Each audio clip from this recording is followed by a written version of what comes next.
Okay, round 2. We're going to keep this one. No white mana, but we've got the Visionary on turn 2. Hopefully we can draw a land. In the meantime, opponent is mulliganing. Going to 5, keeping it 5 on the play. Another blue deck. Well, blue is open, so not too terribly surprised. All right, let's see if we can't get the land here. All right, very good. So now we at least get to go Recluse next turn. 3 blue. All right, well, we got ourselves a turn progression here. We get to go Recluse into Automaton into Tactician, which I think is quite good.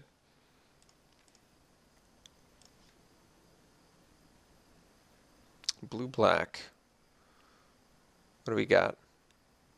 Separatist Void Mage. All right. I'm still going to play a Guardian Automaton next turn.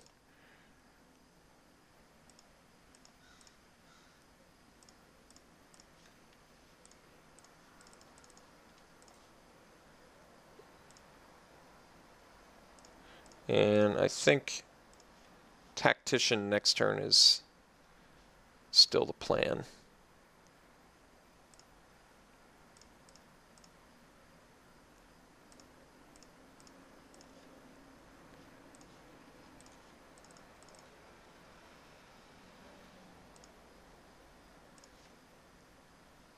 And yes, we're going to play the Might to destroy the Scryfish.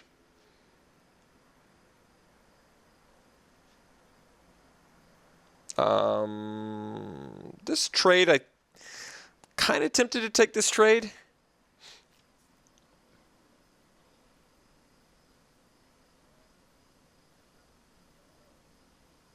But I'm so far ahead on cards and I have the Invocation, I think I actually changed my mind. I'm not gonna take the trade. Because I have the Invocation off 1 mana, it's just gonna be really nice to have a 3rd creature out there. Alright.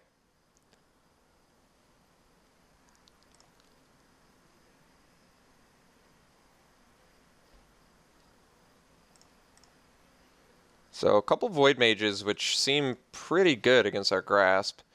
I don't want an Invocation yet. Think that we just swing with Tactician. Yeah, it's pretty nice for us. We get to get rid of them both. And then play an Automaton. Opponent does get to start scrying, but we have Invocation now, which I think is going to be pretty insane.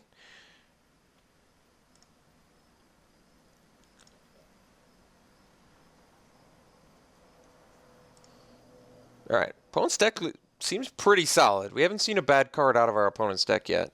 So I think the only reason our opponent is losing this is solely on the back of mulling to 5. Like, that's it. Our opponent's deck already seems extremely powerful.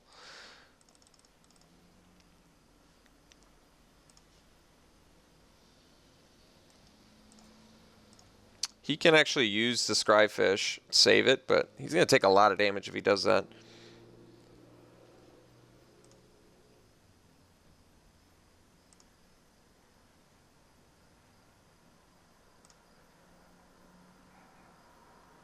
See if he left it on top. I'm curious.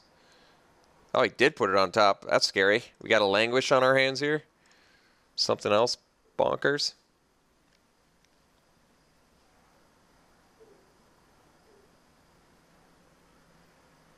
Okay. That is beatable, especially with the Grasp. It's a Hieromancer. So I think we actually put the Grasp on the... I think we put it on the Tactician, because Tactician can be bounced and we're still okay. I could have put it on the Visionary, but then Tactician's like harder to block too, which I think is important.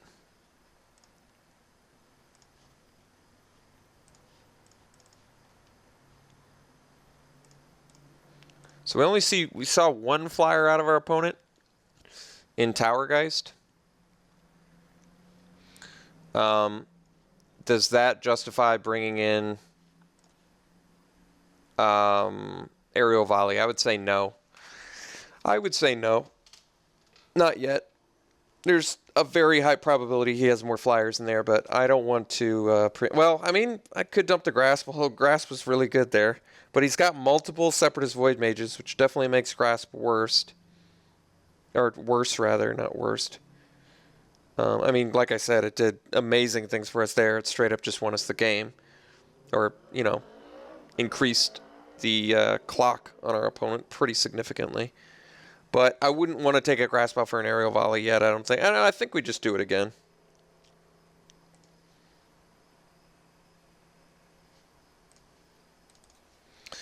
I don't really like this hand. No white mana, 2 white spells. We're on the draw. We have a chief.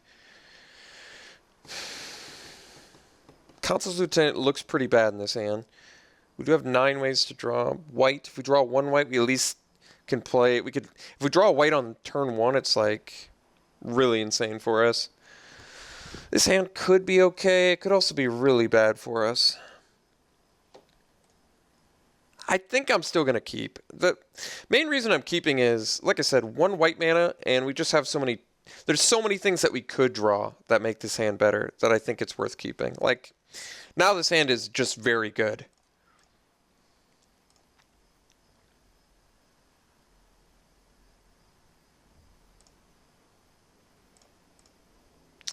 Throwing Knife's usually not a staple of the blue-black deck, so it's a little bit of a surprise to see it, but it's a fine card.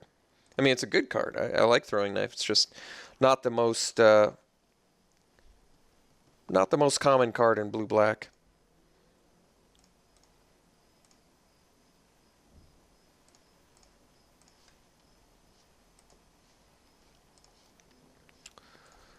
So, do I want to play the Knight of the Pilgrim's Road? He can attack with Husk and kill it. Otherwise, I can play Chief the Foundry, which actually keeps his Husk back. Yeah, it's less impressive than Knight, but I think I am actually going to play the Chief here. What this does is it doesn't just let him equip an attack because he would have to trade. He could play a 2-drop, then equip. Well, now he can't do that, but...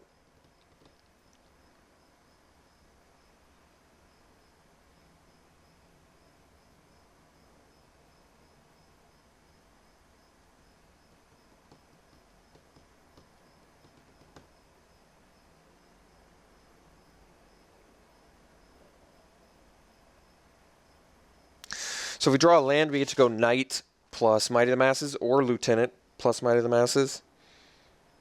Or Celestial Flare, I guess.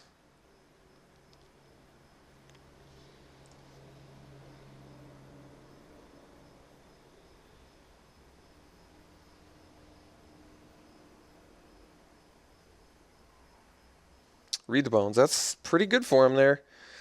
Pretty good. I mean, it lets us do a little bit of tempo on him, but it's certainly good. Yeah, alright.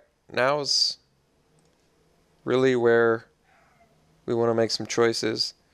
Lieutenant versus Knight. Knight makes better use of the mana. Lieutenant's a better creature.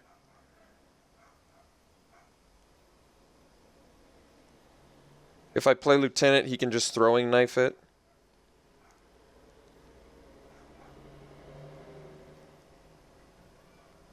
I'd rather him Throwing Knives than Knight, but I can play Lieutenant and leave out Might, so if he throws the knife at it, I can Might it and protect it. Yeah, that actually seems good. I'm pre-combating Lieutenant mostly because of Might of the Masses, but I maybe should have just post-combated it since now he really doesn't want to block. Oh, or he does want to block. Well,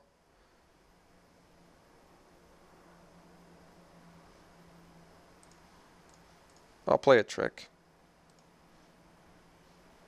I didn't have to, but getting the guy off the board while, like, keeping my creature there, I think I like more.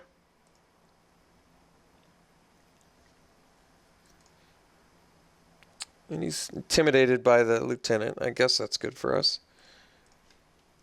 Okay, so 5 mana. Yeah, now I want to do Flare plus Knight of the Pilgrims.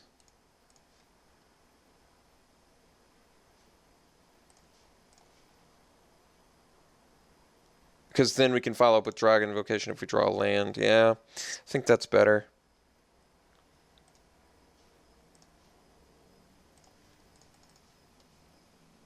Like, Dragon Invocation next turn is pretty brutal.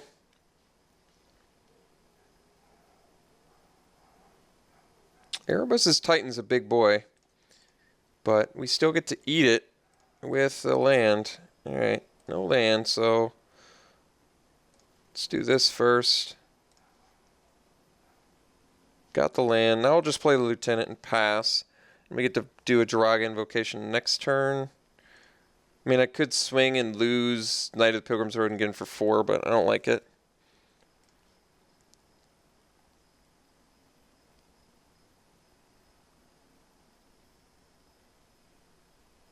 Tapping out, which is ideally good. Yeah, all right. I think we're in good shape now. I don't think he can possibly survive, especially tapped out.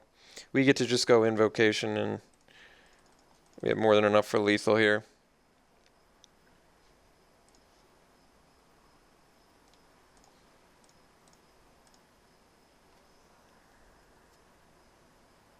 All right, so we got the match. I think our opponent's deck was very good, by the way. I think game one, like I said, game one, we got lucky, is what I'm trying to say. Our opponent's deck looked very good. I didn't see one poor card out of our opponent's deck. Maybe Husk was like the weakest he played both games, and Husk is still fine, although I guess not that great in his deck, but still fine with like the Void Mages. But yeah, our opponent's deck seemed really good. That was the worst card we saw. Every other card was very powerful. I think we're lucky we won mostly because game one he had to mull to 5, so we're very fortunate for that. And then game 2, we got a great start. Like I said, that hand was so reliant on drawing that plains to really go off the way we did. And we drew it. We drew it right away. We got it turn 1, so we got just a very nice turn progression. Our opponent fumbled a little bit. It's not like he had a super slow start, but he just went throwing knife into Husk and had to be on the defense for a while with like Read the Bones. So we just got the jump on him and got it. All right, we'll see you in the finals.